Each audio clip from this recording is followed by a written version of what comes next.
뉴스타트 3부로 이어갑니다. 부산행 경부선 KTX 열차가 탈선하면서 밤새 승객들이 엄청난 불편을 겪었습니다. 네, 다행히 인명피해는 없었지만 서울역과 부산역은 최장 4시간 가까이 지연된 열차를 기다리는 시민들이 발 디딜 틈 없이 들어차면서 찜통더위 속에 그야말로 아수라장이 됐습니다.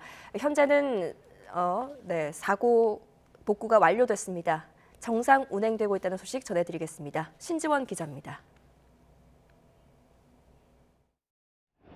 부산역 대합실 맨바닥에 수많은 사람들이 주저앉아 있습니다. 찜통 더위 속에 연신 부채질을 해대고 갈 곳 잃은 승객들은 역사 밖까지 늘어섰습니다. 어제 오후 4시 38분쯤 서울에서 부산행 KTX 열차가 운행 이상으로 멈추면서 상하행선 열차가 잇따라 지연된 겁니다. 코레일 측은 열차 바퀴가 궤도를 이탈한 것으로 보인다며 운행이 완전히 복구되기까지 얼마나 걸릴지 알 수 없다고 설명했습니다.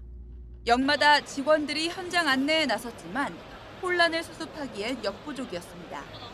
안내가 지금 굉장히 늦고 여기저기 길바닥 찾아서 왔다 갔다 하고 있는 상황이에요. 덥다 보니까 사람도 좀 지치고 있고. 서울역도 한때 승차권을 바꾸거나 일정을 문의하는 사람들로 발 디딜 틈 없이 붐볐습니다. 열차를 기다리던 승객들은 내일 걱정이 앞섰고 아침에 아르바이트 근무를 가야 돼가지고 그게 지금 걱정이 돼서 미리 연락을 드리긴 했는데 이게 도착을 못할 수도 있다는 그런 것 때문에 가족을 기다리던 사람들은 혹시 모를 상황에 가슴을 졸였습니다. 우리 딸을 기다리는데 지금 1시간 이상 기다리고 있어요. 지금 많이 걱정이 되죠. 전화 통화는 하고 있는데 혹시 무슨 문제가 있는지. 이날 사고 현장 부근 동대구역 기준으로 서울행 열차는 최대 3시간 40분 넘게 지연됐습니다. 코레일 측은 사고 수습에 전념하고 있다고 밝혔지만 정확한 안내 없이 대기 시간이 하염없이 길어지면서 찜통 더위 속에 승객들은 밤새 큰 불편을 겪어야 했습니다. YTN 신지원입니다. 동대구역에서 경주역으로 달리던 KTX 산천 열차가 궤도를 이탈한 지 하루 만에 복구가 완료됐습니다. 코레일은 오늘 새벽 공지문을 통해 열차 이용에 불편을 드려 죄송하다며 KTX 모든 열차가 정상 운행하고 있다고 밝혔습니다. 앞서 코레일이 운행을 복구하는 사이 승객들은 무더위 속의 열차 지연으로 밤새 불편을 겪었습니다. 네, 미국 민주당 전당대회를 하루 앞두고 카멀라 해리스 부통령이 전국 단위에서 공화당 대선 후보인 트럼프 전 대통령을 오차범위 내에서 앞선다는 여론조사 결과가 또 나왔습니다. 워싱턴 포스트와 ABC 방송이 여론조사 업체 입소스와 함께 전국 성인 2,336명을 대상으로 9일부터 13일까지 진행해 현지 시간 18일 공개한 여론조사를 보면 등록 유권자 1,975명을 대상으로 한 양자 가상 대결에서 해리스 부통령은 49%, 트럼프 전 대통령은 45%의 지지를 각각 기록했습니다. 해리스 부통령은 제3후보를 포함한 다자 가상 대결에서 47%를 기록해 44%를 기록한 트럼프 전 대통령을 앞섰고 무소속인 로버트 케네디 주니어 후보는 5%를 기록했습니다. 미국 공화당 부통령 후보인 제이디 벤스 상원 의원은 최근 여론조사에서 민주당 대선 후보인 카멀라 해리스 부통령이 도널드 트럼프 전 대통령의 우위를 보이는 것과 관련해 여론조사는 민주당이 과장되는 경향이 있다고 밝혔습니다. 벤스 상원 의원은 폭스뉴스와의 인터뷰에서 2016년과 2020년 대선을 언급하면서 당시 여름에 진행된 상당히 많은 여론조사가 대선 당일에 틀렸다는 것이 증명됐다면서 이같이 말했습니다. 벤스 의원은 2016년과 2020년 언론이 공화당원의 투표율을 낮추고 공화당 유권자 간 불화와 갈등을 일으키기 위해 가짜 여론조사를 사용하는 것을 우리는 봤다고 말했습니다. 미 공화당 대통령 후보인 도널드 트럼프 전 대통령이 카멀라 해리스 부통령을 민주당 대선 후보로 확정하는 민주당 전당대회에 맞춰 경합주를 돌면서 맞불 유세에 나섭니다. 트럼프 대선 캠프는 보도자료를 내고 트럼프 전 대통령과 부통령 후보인 제이디 벤스 상원 의원이 현지 시간 19일부터 23일까지 유세를 통해 미국민을 더 어렵게 만든 해리스 부통령에 위험할 정도로 진보적이며 실패한 기록을 부각할 예정이라고 밝혔습니다. 먼저 트럼프 전 대통령은 일리노이주 시카고에서 민주당 전당대회가 시작되는 19일에 펜실베니아주 요크에서 미국을 다시 부유하게 만들기를 주제로 경제와 에너지 관련 행사를 개최합니다. 네, 이스라엘군의 가자지구 공습이 이어지는 가운데 토니 블링컨 미국 국무부 장관이 휴전 협상 타결을 압박하기 위해 또다시 중동을 찾았습니다. 하지만 당사자인 이스라엘과 하마스는 상호 비방을 이어가고 있어서 이번 주 재개될 휴전 회담에서 긍정적인 결과가 도출될지는 여전히 안개 속입니다. 홍주혜 기자입니다. 땅을 흔드는 폭발음과 함께 건물에서 연기가 피어오릅니다. 희뿌연 먼지를 뒤집어 쓴 어린이는 어른 품에 안긴 채 고통스럽게 울부짖습니다. 가정집이 공습을 받아 어머니와 자녀 6명이 한꺼번에 목숨을 잃은 경우도 있습니다. 가자 전쟁에 마침표를 찍으려는 중재국들의 노력이 이어지는 와중에도 이스라엘의 공습은 멈출 기미가 없습니다.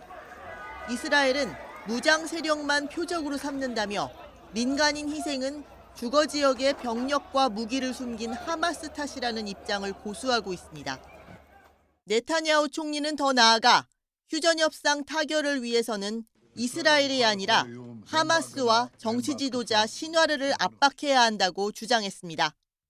אני רוצה להדגיש, אנחנו מקיימים משא ומתן ולא מתן ומתן. יש דברים שאנחנו יכולים להיות גמישים לגביהם, ויש דברים שאנחנו לא יכולים להיות גמישים לגביהם, ואנחנו מתעקשים עליהם. אנחנו יודעים היטב להבדיל בין השניים.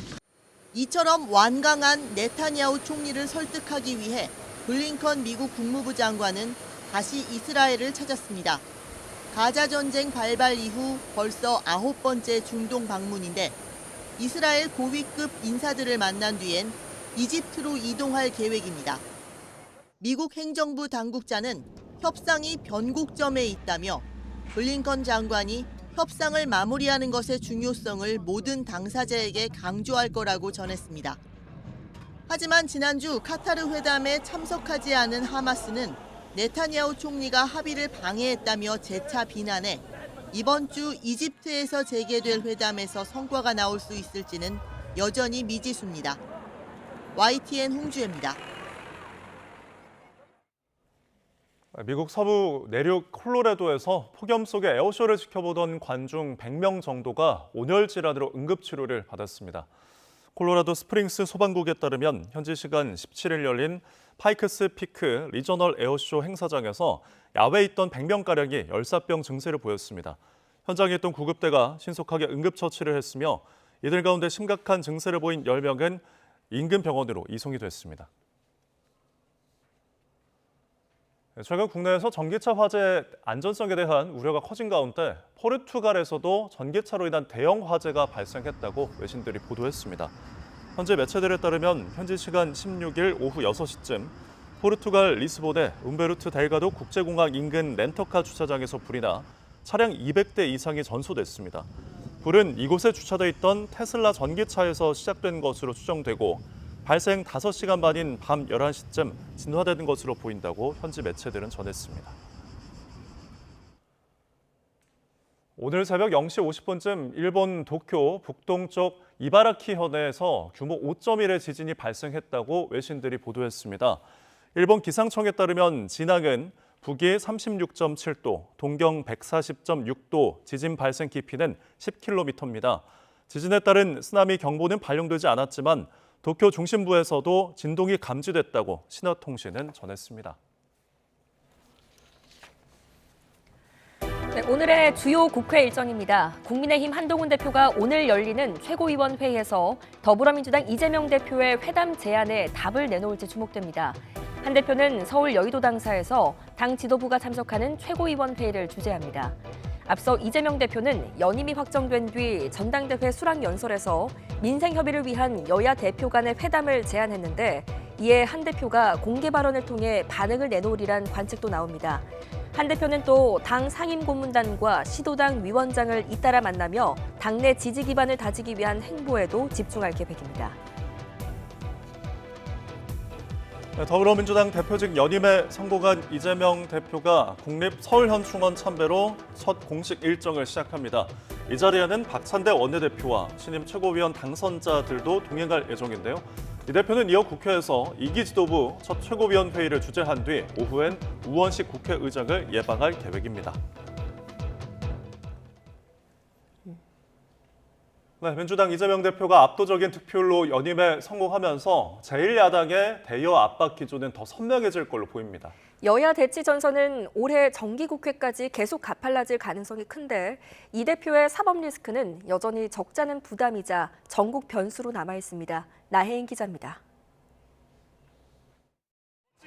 이재명 대표는 연임 일성으로 민생을 외치면서도 제1야당의 본질적인 역할은 정부, 여당을 향한 견제라고 강조했습니다. 2기 지도부의 더 짙어진 친명색채가 외연 확장에 걸림돌이 되지 않겠느냐는 지적도 일축했습니다. 중간쯤 계시는 분들이 아니라 합리적으로 판단하는 분들이 있어서 야당으로서의 역할을 제대로 하는 것에 대해서 다른 의견을 가질 것 같지는 않습니다. 광복절을 앞두고 불거진 독립기념관장 인사 논란 등을 거론하며 현재 여야 대치 전국의 책임이 대통령실과 여당에 있다는 점을 분명히 한 겁니다. 김대중 전 대통령 이후 전례가 없었던 당대표 연임을 일극체제라고 비판하는 시선도 당원들의 선택이라며 동의할 수 없다는 입장을 고수했습니다. 이제 더불어민주당은 당원 중심 정당으로 확고하게 전환되고 있기 때문에 여의도 중심의 개파라고 하는 것은 별로 큰 의미를 갖기 어렵게 됐습니다. 하지만 이재명 체제 2기가 확실시되는 상황을 앞두고서도 좀처럼 오르지 않는 당 지지율과 중도층 포섭은 여전한 숙제로 남아 있습니다. 국민의힘은 민주당이 이 대표의 사법 리스크 방어를 위한 정당에서 벗어나야 한다고 뼈있는 말을 남겼습니다. 말로만 먹고 사는 문제를 얘기하지 말고 여야 간 쟁점이 없는 민생 법안 처리와 여야정 협의체 구성부터 응하라고 요구했습니다. 그러면서 이 대표가 제안한 영수회담보다는 한동훈 대표와의 만남이 먼저라는 입장을 밝혔습니다. 이재명 대표께서 우선 하셔야 될 거는 민생 관련된 부분을 한동훈 당대표와 상의를 하는 게 아닐까라는 생각을 합니다. 이재명 신임 대표는 민생 입법 성과에 집중하면서 차기 대선을 향한 교두보를 마련하겠다는 구상입니다. 당원들의 압도적인 지지를 앞세워 대정부 투쟁도 더 강화할 것으로 보이지만 2기 리더십의 최대 변수는 결국 오는 가을부터 나올 여러 판결, 즉 재판 리스크가 되리란 전망도 나옵니다. YTN9입니다. 한미 군 당국은 유사시 한반도 방어를 위한 연합 군사 훈련인 을지 자유해방패 연습을 오늘부터 진행합니다. 합동참모본부는 북한 대량 살상 무기에 대한 대응과 사이버, 우주 자산 등 다양한 자산을 활용한 작전으로 어떠한 도발에도 대응 가능한 능력과 태세를 강화할 것이라며 이같이 밝혔습니다. 특히 이번 연습의 경우 연합 야외 기동 훈련이 총 48회로 지난해보다 10회가 더 늘어나고 여단급 훈련도 17회로 지난해보다 4배 더 증가했습니다. 이와 함께 군은 정부의 전시 대비 연습과 실제 훈련에도 참여해 북한의 핵 공격 상황을 가정한 북핵 대응 훈련을 처음으로 진행할 예정입니다. 네, 북한은 오늘부터 시작되는 한미연합훈련 을지 자유의 방패 연습을 두고 침략 전쟁 연습이라며 재차 비난을 쏟아냈습니다. 북한 외무성 미국 연구소는 어제 조선중앙통신에 발표한 공보문에서 미국과 그 추종 국가들의 군사적 도발 행위가 심해질수록 평화와 안정을 보장하기 위한 정의의 억제력은 더 강화될 거라며 이같이 밝혔습니다.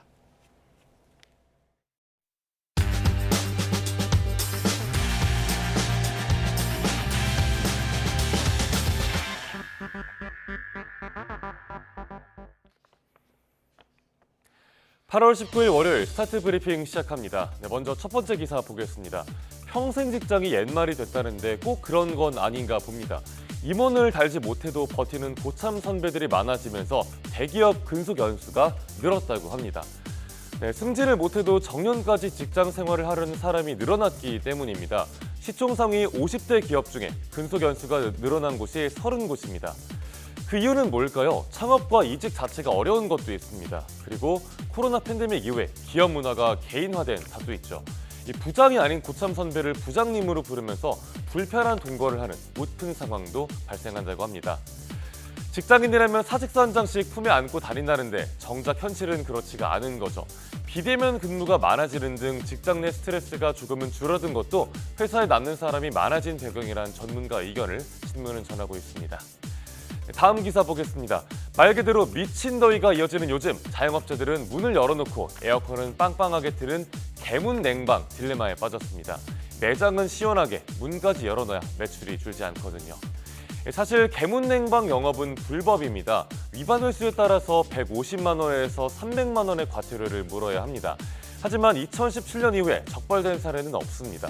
잠깐 환기하려고 문을 열어둔 거라고 하면 단속을 하기가 어렵기 때문입니다. 자영업자들은 고객을 잠시라도 더 붙잡기 위한 영업 전략이란 입장입니다. 개문 냉방을 할 때와 안 할 때 매출이 1.5배 정도 차이가 난다고 하니까 이해도 갑니다. 하지만 개문 냉방을 하면 전력 소비량은 그만큼 가파르게 늘어나게 되겠죠. 에너지 소비는 늘고 열섬 효과는 심해지는 만큼 단속해야 한다. 반대로 자영업자의 고충을 이해해야 한다는 의견이 엇갈리고 있습니다. 네, 마지막 내용 보겠습니다. 영화 그녀, 헐 보신 분들 있죠. 주인공은 인공지능과 유대를 맺고 사랑에 빠집니다. 그런데 이젠 영화가 아닌 현실 속 이야기가 됐습니다. 그런데 현실의 고독을 달래주는 AI 친구가 디지털 애착장애를 부를 수도 있다고 하네요. 영미권에선 AI 동반자 시장이 빠르게 커지고 있습니다. AI가 심리 상담도 해주고 맞춤형 애인이나 친구가 되기도 합니다. 감정과 말투, 공감 능력까지 완벽하게 사람 같거든요. 우리나라에도 AI 캐릭터와 대화할 수 있는 다양한 애플리케이션이 있습니다. 외로움과 우울함을 달래려고 AI를 찾는 사람들이 많아지고 있죠. 실제로 긍정적인 효과가 있다는 연구 결과도 있습니다. 하지만 우려도 동시에 나옵니다. 현실 세계의 사람을 상대하는 능력을 위축시킨다는 거죠. AI에 정서적으로 의존하게 되면서 디지털 애착장애로 이어질 수 있다는 겁니다. AI를 받아들이는 정도에는 사람마다 개인차가 있겠죠. 기술 발전을 위한 개발이 아니라 사람들이 어떻게 반응할지를 따져서 AI를 개발해야 한다는 전문가 의견도 신문은 담고 있습니다. 8월 19일 아침 신문 살펴봤습니다. 지금까지 스타트 브리핑이었습니다.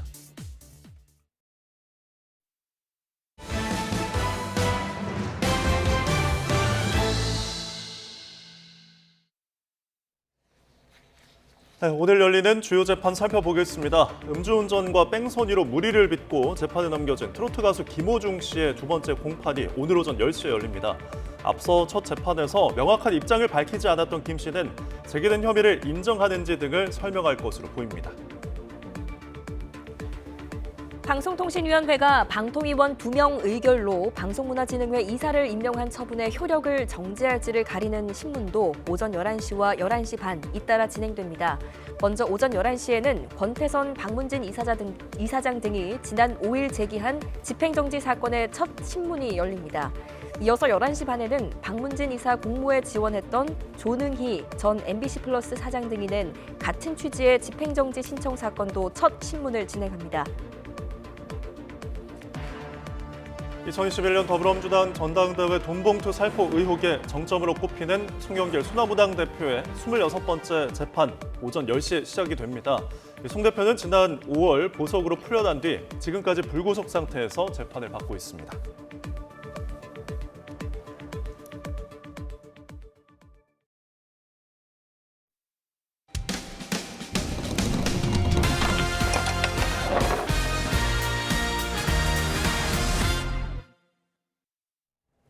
네, 남편에게 이혼을 요구했다가 정신병원에 강제로 입원했다는 제보가 들어왔습니다. 영문도 모른 채 2달 넘게 병원에 갇혔던 여성은 법원에 인신보호 구제 청구를 한 뒤에야 풀려날 수 있었습니다.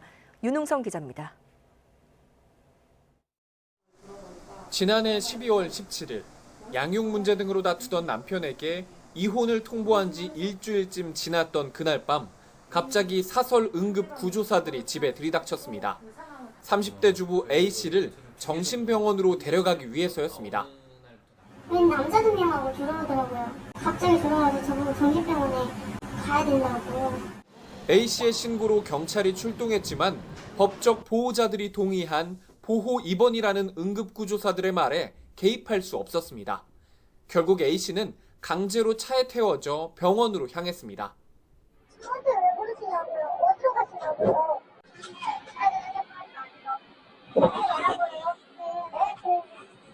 지금 여기 집 아니에요. 그렇게 얘기하세요. 정신건강복지법상 보호 입원은 2명 이상의 법적 보호자가 신청하고 정신과 전문의가 입원이 필요하다고 진단한 경우에 가능합니다. 보호 입원을 신청한 건 A씨 남편과 시어머니. 병원 진료 기록에는 환각, 망상, 흥분, 우울증 등 각종 증상으로 입원이 필요하다고 적혀 있었습니다. 하지만 A씨는 입원 과정에서 정신과 진료를 받은 적이 없다고 말합니다. 이전에 정신질환을 앓은 적도 없었고 육아휴직 전까지 멀쩡히 10년 넘게 한 직장을 다녔습니다. 힘들죠. 말도 안 되고 병원에 가서 진료를 받은 적도 없고 13년 가까이 회사 생활을 하고 있었고. 하지만 A씨는 영문도 모른 채 병원에 갇혀 진정제 등 향정신성 약을 먹으며 2달 넘게 보내야 했습니다. 외부와 단절된 가운데 간신히 연락이 닿은 지인을 통해 법원에 인신보호구제 청구를 한 끝에 어렵게 자유의 몸이 된 겁니다. TV에서 보고 뭐 7, 80년대 뭐 이런 일이 있었다 그런 얘기만 들었지 지금 같은 시대에 이런 일이 있을 거라는 건 저는 생각 못했죠. A씨는 남편과 시댁 식구, 병원 관계자들을 정신건강복지법 위반 등의 혐의로 고소했습니다. 취재진은 여러 차례 남편에게 연락을 취했지만 답하지 않겠다는 입장을 전해왔습니다. 경찰은 A씨에 대해 범죄 피해자 보호 조치를 하고 정확한 사건 경위를 조사하고 있습니다. YTN 윤웅성입니다.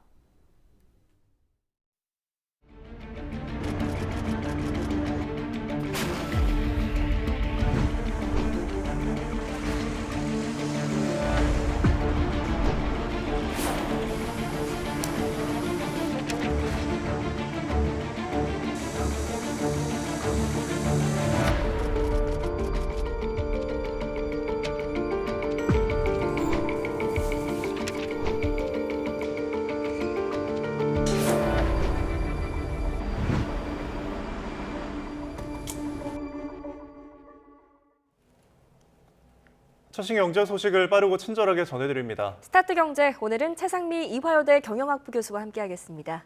교수님 어서 오십시오. 네, 어서 오십시오. 자, 먼저 운전하시는 분들 또 차량으로 생업을 이어가시는 분들이 좀 주목할 만한 소식인데 지금 유류세 인하 조치가 어쨌든 계속되고 있잖아요. 네. 이날 말이 아마 마지막인 것으로 그쵸, 전해지는데 정부가 이걸 연장할지가 굉장히 관심사인 것 같아요. 그렇죠. 지금 이제 유가를 보면 한 리터당 1,600원대로 내려왔거든요. 그래서 네. 안정세를 보이고 있다라고 볼 수는 있는데요. 아시다시피 이제 중동에 뭐 이스라엘하고 이란이 또 긴장이 고조되고 있고 예. 우크라이나 러시아 전쟁도 지금 아직 끝나지 않은 상황이어가지고 언제든지 유가가 불안정할 수 있다 이런 불안 요소가 남아 있기 때문에 아직 이제 정부가 고심 중이다 이렇게 볼 수 있겠습니다. 네. 예. 말씀하신 국제유가 불확실성 말고 네. 정부가 이렇게 쉽게 결정을 내리지 못하는 이유 또 뭐가 있을까요? 이게 이제 정부가 우선 제일 중요하게 생각하는 게 물가 안정이라고 볼 수가 있는데요. 네. 이게 우선순위이긴 하지만 이제 물가 측면에서 보면 이제 유가가 지금 굉장히 안정세로 국내에서는 보여지고 있지만 네. 중동 지역 정세가 매우 불안하기 때문에 아직도 불안 요소가 매우 큰 상황입니다. 예. 그래서 이란하고 이스라엘의 이제 충돌 우려가 매우 고조되고 있는 상황에서 둘째 주에 이제 두바이유 가격을 보면은 배럴당 한 3.6달러 정도 올라가지고요. 79.2달러를 기록을 했거든요. 그래서 이걸 보면은 국내에 보통 이제 유가가 반영되는데 2주에서 3주차 정도 시차가 있다는 거를 이제 고려를 할 때 언제든지 다시 오를 수 있다라는 점도 있고요. 그래서 이게 지금은 이제 휘발유 가격이 리터당 1,600원대이지만 다시 이제 1,700원대로 상승할 가능성도 있다 이렇게 볼 수 있습니다. 중요한 게 또 이제 소비자 물가 상승률인데요. 예. 지난달에 상승률을 보면은 2.6%를 기록을 했거든요. 그래서 전달하고 비교했을 때 전달은 2.4%였기 때문에 소폭 상승했다 이렇게 보여지는데 이걸 자세히 좀 들여다보면은 석유류 관련 제품의 상승률이 8.4%로 매우 큰 영향을 주었다 이렇게 분석이 됩니다. 그래서 관련해서 석유류의 그 그 물가가 상승했을 때 이게 우리 물가에 주는 영향이 매우 크다.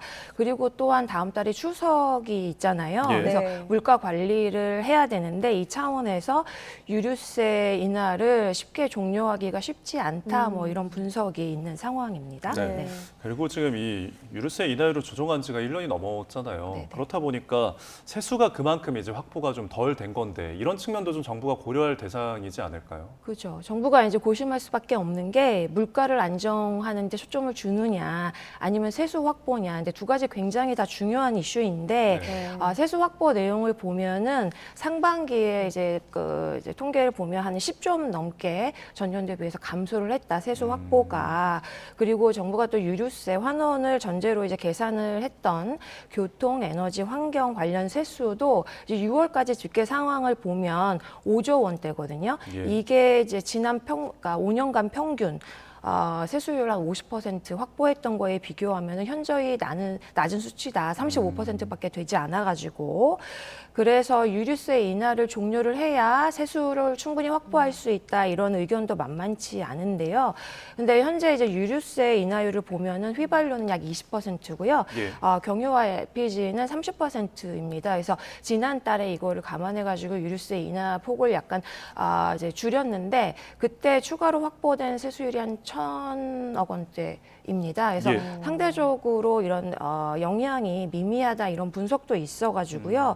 물가 안정하고 세수 확보 이 두 가지 모두 중요한 정부의 입장을 고려한다 하더라도 네. 인하폭을 이제 축소를 하더라도 이제 추가 연장을 할 거다 뭐 이런 전망이 우세한 상황입니다. 네, 고민이 많을 것 같은데 정부의 결정 한번 지켜봐야 할 것 같습니다. 다음 주제로 한번 넘어가 볼게요. 부동산 얘기인데요. 지금 거래량이 상승폭이 커진다는 소식이 잇따라 연달아 이제 전해져 왔는데 이게 통계에서도 확인이 됐다면서요? 네네. 이게 이제 한국 부동산이 발표하는 서울 아파트 실거래가 지수가 있거든요. 네. 이걸 보니까 이제 6개월 계속 이제 연속해서 상승했습니다. 그래서 지난 6월 집계를 보면은 전달보다 1.8% 올랐는데요.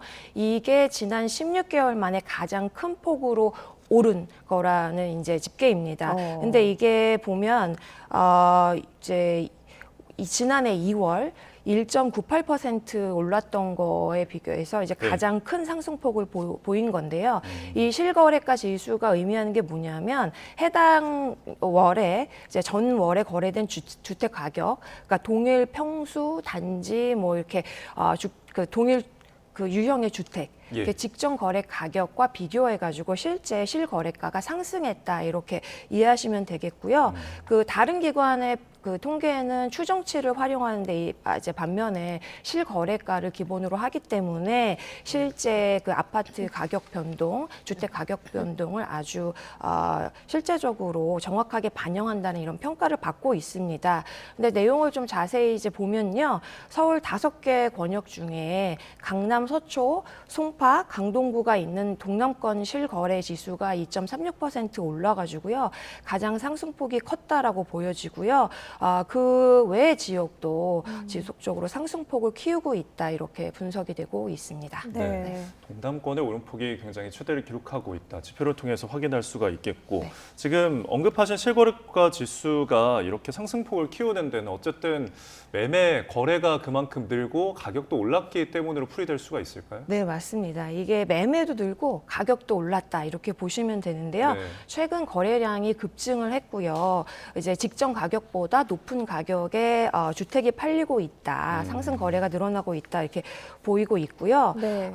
이게 이제 서울시 자료를 보면요, 7월에 아파트 거래량이 약 8천 건에 육박을 하고 있습니다. 예. 근데 이게 지난달 거래 신고 기한이 이제 이번 달 말일까지거든요. 그래서 아직 집계가 다 되지 않은 상황인데 전달 6월의 거래량을 한참 넘어섰다 이렇게 보이고요. 근데 이런 상황을 잘 보면 이제 정부가 최근에 그린벨트를 풀고 공급량을 대폭 이제 늘리겠다라는 이제 8.8 대책이 사실은 이제 최근 막 이제 불붙고 있는 부동산 시장을 안정화시키기에는 약간 부족하지 않느냐 이런 지적도 나오고 있습니다. 또 더불어 가지고 최근 이제 평균 아파트 이제 분양가를 보면 네. 6년 만에 거의 2배로 상승을 했거든요. 네. 그래서 이게 이제 원자재 값이 급격하게 상승한 원인도 있지만 인건비가 지속적으로 상승해서 분양가가 지속적으로 계속 올라갔다. 그리고 서울시에 보면 초고가 아파트 분양이 지속적으로 또 이제 늘어나고 있는 것도 이제 영향을 끼친 걸로 보고요. 예. 분양가 상승률을 좀 보면은 굉장히 가파른데요. 2018년 2월하고 올해 좀 비교를 해보면 수도권은 약 82% 상승을 했고요. 네. 전국은 한 80% 상승을 했습니다. 그래서 분양가 상승, 거래량 증가, 그다음 매매가 증가 모두 복합적으로 영향을 끼쳤다 이렇게 분석이 됩니다. 네, 뭐 이런 집값 안정을 위해서 정부가 좀 준비하고 있는 대책들 그리고 시행하고 있는 조치들이 있습니까? 네네, 그린벨트를 이제 대략적으로 풀어가지고 이제 공급을 늘리겠다. 네. 그 다음에 이제 주택 공급 42만 호도 추가로 공급하겠다. 네. 그다음에 재건축도 활성화하겠다. 이런 다양한 대책을 내놨는데요. 이게 실제 시장의 공급을 늘리는 데까지 시간이 이제 필요하잖아요. 네. 그래서 이제 당장 문제를 해결하기는 조금 어렵다 이런 지적이 있는 상황입니다. 네. 집값을 안정시킬 수 있는 좀 다른 방안도 필요해 보입니다. 네. 다음 주제로 넘어가 볼게요. 증시 전망 한번 해볼 텐데 최근 들어서 증시가 굉장히 롤러코스터 같았는데 지난주에 보니까 상당한 회복세를 보였더라고요. 네, 맞습니다. 그래서 이제 지난주에 보면은 전주와 비교를 해가지고 정말 기록적인 회복세를 보였다고 볼 수 있습니다. 그래서 지수를 좀 보면은 S&P 500 지수가 3.94% 상승을 했고요. 이거는 이제 지난 11월하고 비교를 하면은 가장 좋은 주간 상승률이다 이렇게 보여집니다. 더불어 이제 기술주 중심으로 나타나는 나스닥 지수를 보면은 한 주간 5.29% 상승했고요. 다우존스 30 산업평균 지수가 2.94% 이제 올랐습니다. 네. 더불어 이제 AI의 대장주라고 볼 수 있는 엔비디아가 한 주 동안 무려 19%가량 상승을 해가지고요. 이제 8월 초에 하락했던 이걸 거의 이제 회복했다라고 보여지고요. 이제 이는 한때 이제 고용 지표가 둔화됨으로써 뉴욕 증시가 이제 혼란을 이제 일으켰는데 이 미국 경기 침체가 온다라는 이제 과대한 이제 공포가 매우 잦아져가지고 네. 이 안도감을 더해져서 이런 결과를 나타났다라고 보여주고요. 예. 더 중요한 거는 최근에 이제 발표된 다양한 이제 주요 경제 지표가 있습니다. 이런 경제 지표가 연착륙 가능성을 보여줘가지고 상승세로 나타나지 않았나 이렇게 보여집니다. 더불어 이제 골드만삭스가 미국 경기 침체율을 기존 전망이 25%라고 전망을 했었는데 최근 예. 이것도 낮춰서 20%로 낮췄거든요. 그래서 다양한 복합적인 요인들이 이 뉴욕 증시의 상승세를 이끌지 않았나 이렇게 분석이 됩니다. 네, 침체라는 글자가 굉장히 좀 옅어졌다는 생각이 듭니다. 요즘 시장을 보면은. 네. 자, 그런데 결국에는 이제 9월에 FOMC 회의를 앞두고 이 파월 의장이 어떤 발언을 할지가 굉장히 주목될 것 같아요. 증시 또한 그 영향을 많이 받을 것 같은데 이번 주에 또 그 분수령이 또 예정이 되어 있죠. 그렇죠. 23일에 이제 제롬 파월의 연준 의장의 잭슨홀 미팅 연설이 예정이 돼 있습니다. 네. 근데 이제 이번 연설이 9월 달에 FOMC 회의 전에 마지막 공식 연설이다 이렇게 보여지고요. 예. 아시다시피 이제 잭슨홀 미팅에서 나오는 연설하고 발표가 금융시장에서 굉장히 중요한 이제 주목을 받는데요. 이제 여기서 금리 정책, 경제 전망 등에 대해서 다양한 이제 단서를 제공할 수 있기 때문에 투자자들하고 경제 분석가들한테는 매우 중요한 이제 정보로 간주가 되고 있습니다. 근데 이제 이번 이제 그 연설에서 이제 9월 연준이 금리 인하를 할 것이다라는 거에 대해서 이제 다소 우세적인 시장의 전망이 있고요. 네. 이걸 시그널을 줄 거다 이렇게 보고 있습니다. 아시다시피 이제 7월 말에는 FOMC에서 기준금리를 동결했잖아요. 유지하는 걸로. 네. 근데 이제 이번 9월 FOMC에서는 금리 인하를 약간 기정사실화하는 예고편이지 않을까라는 시장의 전망이 있습니다. 말씀드렸듯이 물가가 하락하는 이제 양상을 좀 보이고 있고요. 네. 경제 지표가 뚜렷한 둔화 양상을 보이기 있기 때문에 더불어 여기에 관련해서 이제 또 8월에 증시 변동성이 매우 확대되었습니다. 그래서 연준이 금리 인하를 해서 이제 경기를 좀 안정화시켜야 된다라는 이런 이제 시장의 요구가 좀 있는 상황이고요. 네. 같은 날 아시다시피 한은의 이제 금통위도 예정이 돼 네. 있거든요. 그래서 7월대 통화정책 방향 회의에서 이제 동결을 했잖아요. 지금 이제 금리 연 3.5%를. 그래서 이거가 이제 뭐 6월부터 이제 2016년 6월부터 2017년 뭐 11월까지 1년 5개월간 과거에 이제 금리를 네. 동결한 이후에 아주 역대 최장 기록 동안 그렇습니다. 금리를 유지했다 이렇게 보여지는데요. 아무튼 이번 이제 뭐 관련해 가지고 이제 그 제롬 파월이 어떤 이야기를 하는지 우리가 아주 자세히 이제 지켜봐야 할 것 같습니다. 네. 조만간 있을 경제 주요 일정까지 살펴봤는데 몇 가지 최근 이슈들 좀 더 짚어볼게요. 최근 불안감을 키웠던 전기차 화재 굉장히 큰 우려를 낳고 있는데 이게 실제로 통계를 보니까 정말 주차장에서 많은 화재가 있었더라고요. 네. 이게 이제 주차장에 상대적으로 차량이 매우 밀집해 있고 지하 주차장에 전기차 충전 시설이 있잖아요. 네. 그래서 전기차 많이 들어봤듯이 이제 그 배터리가 이제 뭐 과충전하거나 또는 운행 시 파손됐을 때 이제 그 열폭주 현상 때문에 일어나는 화재가 많이 일어난다 이렇게 보여주고 있는데요. 전기차 화재 이제 실제 통계를 보면은 36%가 지하 주차장에서 발생한다 이런 통계가 있거든요. 네. 네, 참 그래서 전기차에 대한 사람들의 이제 구매 고민이 좀 깊어지는 것 같습니다. 또 저희가 추가적으로 한 가지만 더 여쭤볼게요. 네네. 이제 그 취업 시장에서 청년에 대한 것들이 굉장히 주목이 받는데 지금 이 통계 중에 하나가 일자리를 포기한 청년, 그러니까 취업을 안 하고 그냥 쉰다는 청년에 대한 이 통계가 굉장히 높은 걸로 조사가 된 것 같아요. 네, 그 이제 일도 구직도 안 하고 그냥 쉬었다라는 청년층, 그러니까 15세부터 29세까지 청년층, 이제 7월 통계를 보면은 역대 최대치를 기록했다고 합니다. 그래서 더 중요한 거는 이들 응답자의 75.6%가 아예 일하기를 원치 않았다라는 게 더 중요한데요. 그래서 18일 통계청 통계에 따르면은 7월 청년층 가운데 쉬었음 인구가 전년 동월 대비 4만 2천 명이 늘어나서 44만 3천 명으로 집계됐고요. 이게 이제 가장 최대치라고 보여지는데 이게 중요한 게 청년층 인구가 지속적으로 줄어들고 있잖아요. 근데 이 중에서 또 일할 의사가 전혀 없는 청년층이 또 최대치를 기록했다는 게 정말 중요한고요.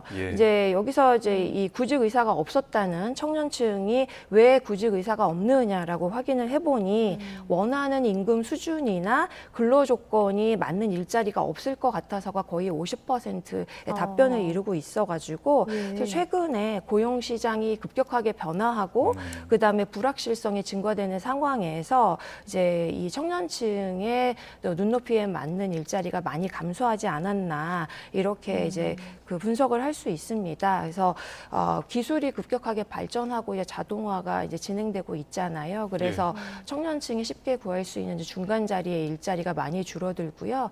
이게 이제 결론적으로 일자리의 양극화 때문에 벌어지는 일이다 이렇게 분석을 할 수 있을 것 같습니다. 네, 대책이 필요해 보입니다. 다소 씁쓸한 통계 조사까지 짚어봤습니다.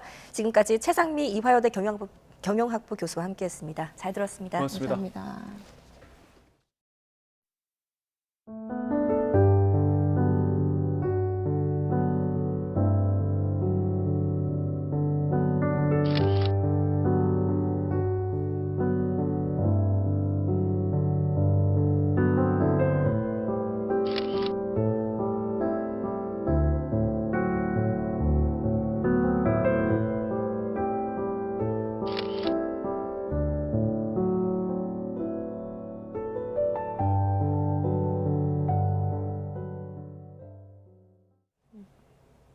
ITN과 한국외국어대학교가 공동 주최한 제15회 중학생 영어 토론 대회가 막을 내렸습니다. 어제 서울 한국외대에서 열린 시상식에서 국내 리그에서는 유토피아 팀이, 국제리그에서는 에드보케츠 팀이 우승 트로피를 받았습니다.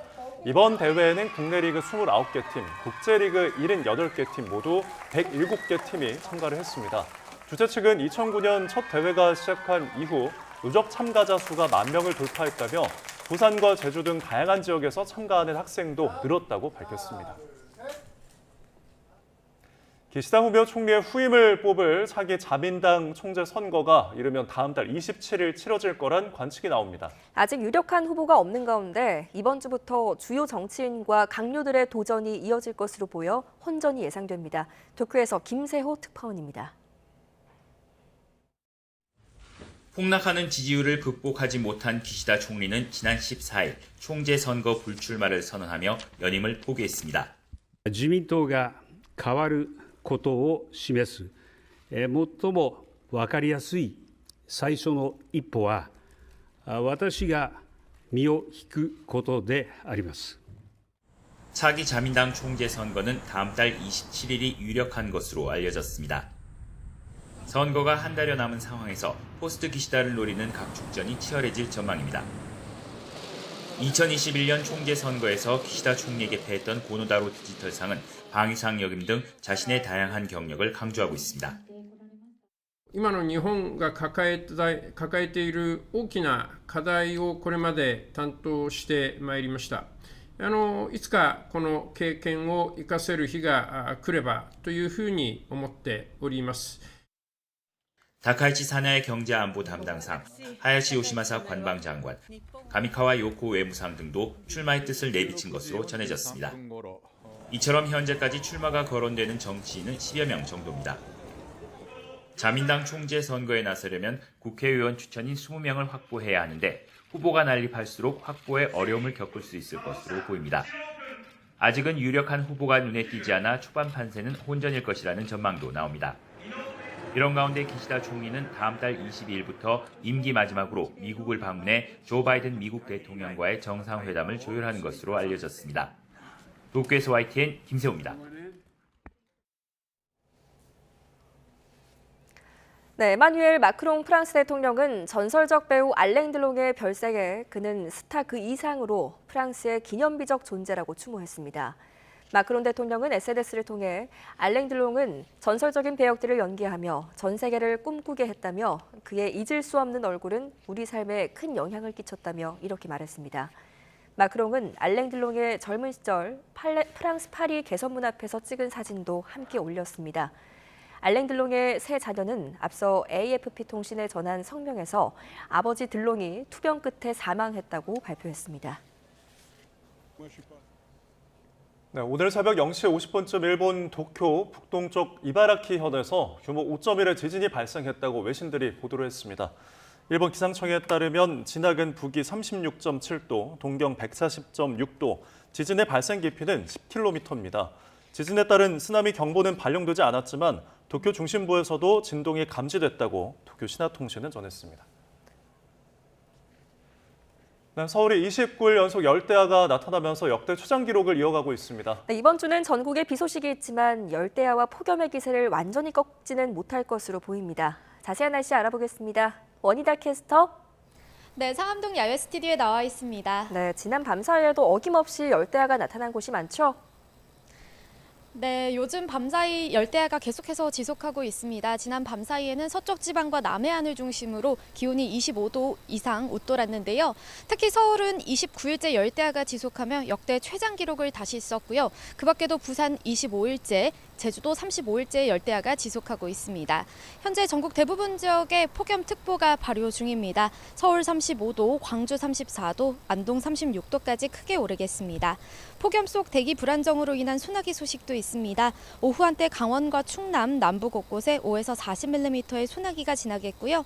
곳에 따라 벼락과 돌풍을 동반하며 강하게 쏟아질 수 있겠습니다.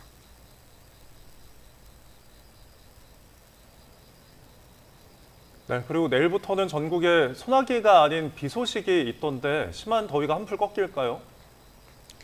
네, 내일부터는 전국에 비가 내렸다 그치기를 반복하겠습니다. 비가 내려도 고온 다습한 수증기가 유입되면서 무더운 날씨는 지속할 것으로 보이는데요. 오늘 새벽 제9호 태풍 종다리가 일본 오키나와 남서쪽 해상에서 발생했습니다. 태풍이 차차 북상하면서 내일은 일부 남부와 제주도를 중심으로 비가 내리겠는데요. 특히 모레까지 남해안과 제주도 많은 곳에 최고 100mm 이상의 폭우가 쏟아지겠고요. 내일 밤 사이에는 시간당 30mm 안팎의 호우가 집중되겠습니다. 수요일과 목요일에는 저기압의 영향으로 또다시 전국에 비가 오겠습니다. 태풍과 저기압이 몰고 오는 덥고 습한 공기로 인해 더위가 완전히 식지는 못하겠고요. 절기 처서가 들어있는 이번 주 내내 열대야와 폭염이 계속될 전망입니다. 오늘 아침까지 강원 산간과 호남 내륙을 중심으로는 가시거리 200m 미만의 짙은 안개가 끼겠습니다. 이 지역에 계신 분들은 출근길 교통안전에 각별히 유의하시기 바랍니다. 지금까지 YTN 원희다입니다. 이상으로 뉴스타트를 마칩니다. 기분 좋은 아침 보내십시오. 오늘도 저희와 함께 해주셔서 고맙습니다.